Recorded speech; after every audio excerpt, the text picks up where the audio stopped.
happy si Rita Daniela sa natanggap niyang Best Actress Award sa Sinag Maynila 2025 Independent Film Fest. And it looked like hindi lang sa career-winning si Rita, kundi pati sa love life. Yan ang unang chika ni Athena Imperial.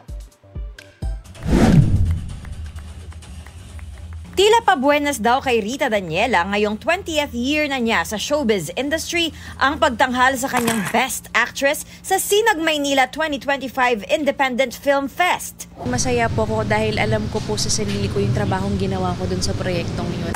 Malaki ang pasasalamat ng singer-actress kay Direk Joel Lamangan sa tiwalang ibinigay sa kanya para sa winning performance niya bilang guro sa pelikulang Madawag ang Landas Patungong Pag-asa. He has been guiding me talaga. Simula 14 ako, kung ano yung pinagagawa niya sa akin, sinama niya ako sa teatro, sinama niya ako sa pelikula, kahit anong serye, sinasama niya ako at doon natututo ako. Panalo na sa career, panalo rin sa pag-ibig.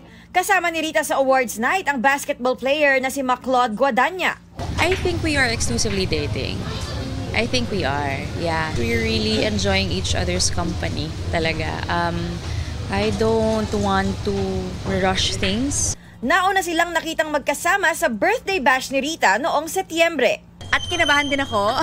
Never po akong nag-flex ng tao actually, publicly. Hindi ako makapaniwala that everyone feels so happy for me and for us. In good relationship din daw sina Maclaude at anak niyang si Uno.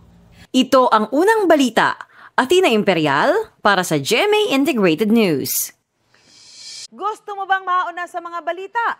Mag-subscribe na sa GMA Integrated News sa YouTube at tumutok sa unang balita.